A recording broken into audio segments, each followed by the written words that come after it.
huku, kazi yangu ni fupi sana, ni kusikiza ground. Hapa California mnasemaje? Hapa California mnasemaje? Ati California mnasemaje? Hata hapa ni one time? Wow. Asante sana. First and foremost, let me take this opportunity to thank all of you, the great people of California, for the warm welcome since our arrival to this great city on Thursday. You've really taken good care of us. You've made all the arrangements for us to be as comfortable as we are, and we really feel taken care of. Thank you so much for the love, for the care, for the compassion. We don't take it for granted. Again, thank you so much for taking time off your very busy schedule. I know this is a place where people work hard to come and listen to me. I alone had a discussion with Wazes. Pastor Dorcas had discussion with our ladies. And again, now we are here to talk about our country. And I really want to thank you for creating time to come and engage. We don't take it for granted.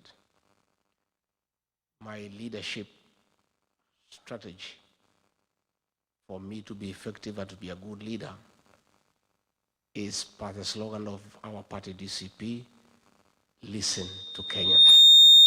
I've made it a deliberate modus operandi that my leadership will be informed by continuous engagement with the people of Kenya, because those of us who are elected into office, those are our employers. And it's only wise to listen to your employer, because the employer is always right, and what he or she wants happens. So in my case, as a leader in Kenya, I am quite informed that for me to succeed and to be a leader worth my name, I must continuously listen to the people of Kenya so that I align my thinking and my programs and my leadership with what they want. So I came a month ago, and I've been around various states, and I'm here in California. And I want to say that I have had very meaningful engagement with our people here in the United States. And I'm a wiser person. I'm not the way I came. By the time I go home back, I'm a better leader. I'm a wiser leader. I've learned so much by listening to Kenyans. I have seen so much. And I must tell you, you guys are great people, that you have come to a foreign land and stamped your authority by succeeding. You are having businesses that are very successful. Where you are employed, you have made impact. Tafadhali mujipigie makofi. Pongezi. And that encourages me that much as we are having problems back home, all is not lost, because our greatest asset as a nation is a human resource at our disposal. And if you guys have succeeded here in the United States, where things are working and systems are right, it takes clear to everybody that if we get working systems at home, things too can work. And I'm looking for that partnership with you, where we can work together and fix our country, because at the end of it all, east or west, home is best. And you didn't leave Kenya because you hate Kenya. No. You are not here because you hate home. No. You came here to look for greener pastures and to expand your territories and to look for opportunities that were not available back home. If those opportunities were available back home, you'd be at home. And therefore, you have a duty, and I've heard most of you tell me, you like to come back home and help us grow our country and build our economy. But it's only fair that as you come home, you cannot leave a working system to come to one that is not working. So it is in your interest that we fix our country. When systems are working at the right time, you can come back home. And we are offering a different kind of leadership, a different module of governance to right what is wrong in our country and to make sure that things are working the way they work here. And that is why I have had this continuous engagement.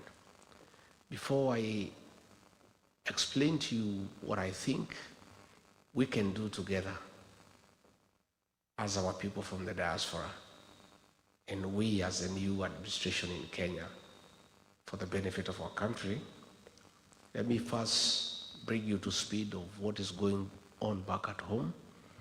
I'm sure you know quite a bit of what is going on, but probably you have not had the benefit to hear it from an insider who has been in government and somebody who also talks to many people every day to analyze situations and what is going on back home.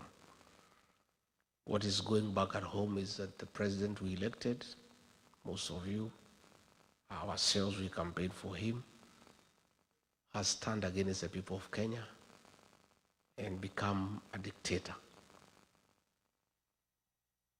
who cannot be told by anybody, and he's running down the country and nobody can talk to him. And he has compromised the opposition. He has captured Parliament and Senate, and there is nobody to hold him to account. And since nature abhors vacuum, our young children, the Gen Zs, filled that space and became the opposition in Kenya and said, no, what is happening is not acceptable. It shouldn't happen, and it's within the constitutional right, freedom of speech, freedom of expression, to say no. And then the president embarked on a very brutal purge and reprisal against the young people, leading to very violent abductions, forced disappearances, and extrajudicial killings.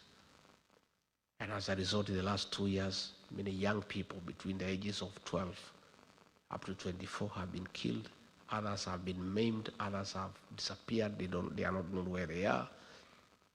And there is a lot of fear. There's a lot of anxiety. There's a lot of anguish in the country as mothers, as fathers, as all of us as parents cry for our children. Things have gotten so bad that the president doesn't fear anymore to support the killing of children publicly. His minister for Interior publicly and shamelessly gave an order of shoot to kill to policemen and said, if you see anybody near a police station, just shoot and kill, despite the fact that a police station is a public institution and Kenyans have every right to go to a police station. Instead of William Ruto admonishing the minister for going against the Constitution, he went ahead and issued further orders himself that people should be shot in the leg. A president saying publicly, shoot them in the leg, harm them, then take them to hospital on their way to prison. That is how callous he has become, and he doesn't hide anymore. Is the extent of the impunity that is very worrisome to the people of Kenya. That a leader who is elected by the people has the audacity to threaten Kenyans and issue orders for them to be harmed, to be injured before they are in prison. Even before Kenyans could recover from that shock, one of his sycophants, who is a chairman of the Committee on Defense and Foreign Relations in Parliament, Nelson Koech, went ahead and said the president is wrong. He's too soft, he is too lenient. They should not be shot on the leg, they should be shot on the head. That is a kind of impunity that is in our country. when a lot of pressure came from here in the States the other day, because the chairman of the Foreign Relations Committee in the Senate here in the US brought a bill to review the relationship of the US and Kenya in respect of the status of a non-NATO ally. They are trying to do some little interventions to deceive the United States and the world that they are doing something. So the president has now formed a committee to look into how to compensate those who have been killed. How do you kill people, then you compensate them? What he should do before he can talk of compensation is first stop the killing and recite his order of shooting the leg and recite the order of Kipchumba Murkomen of shoot to kill before he can even talk about compensation. Fine, it is in order to compensate families that have lost their children. But it is immoral to kill children and then compensate their parents. Why don't you let them live? Let them live. You don't have to compensate them. If they are leaving you, there is no need for compensation.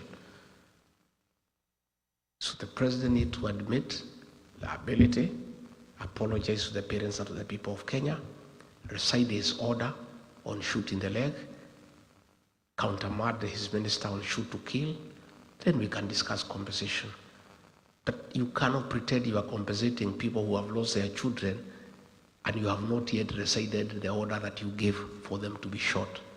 It's double speak and it's not genuine. Again, back home, he has messed the healthcare system. When he came into office, there was the NHIF, which was struggling but working. And you people know, because you take care of people back home. At least NHIF was working but struggling. So what we needed were reforms in the NHIF Act to make it more compliant, to make it more efficient, and to make it serve the people of Kenya. Instead, he scrapped it and brought something called SHIF. NHIF needed 800 million Kenya shillings to reform. He scrapped it and brought something called SHIF at a cost of 104 billion Kenya shillings. That is money that is being stolen. And the thing is not working despite spending that amount. As we speak, yesterday, the private hospitals said that all government employees will have to pay cash in advance because SHA is not working. You people know because you are here. And I know you support many families back home. You know SHA is not working. And I know you are making interventions to help your relatives back home. The education system, again, most of you are beneficiaries of the Kibaki Free Primary Education. Most of you are beneficiaries of the Higher Education Loans Board that saw you through university. Those are things that are working but have been messed up. The health program has been discarded and they have come up with something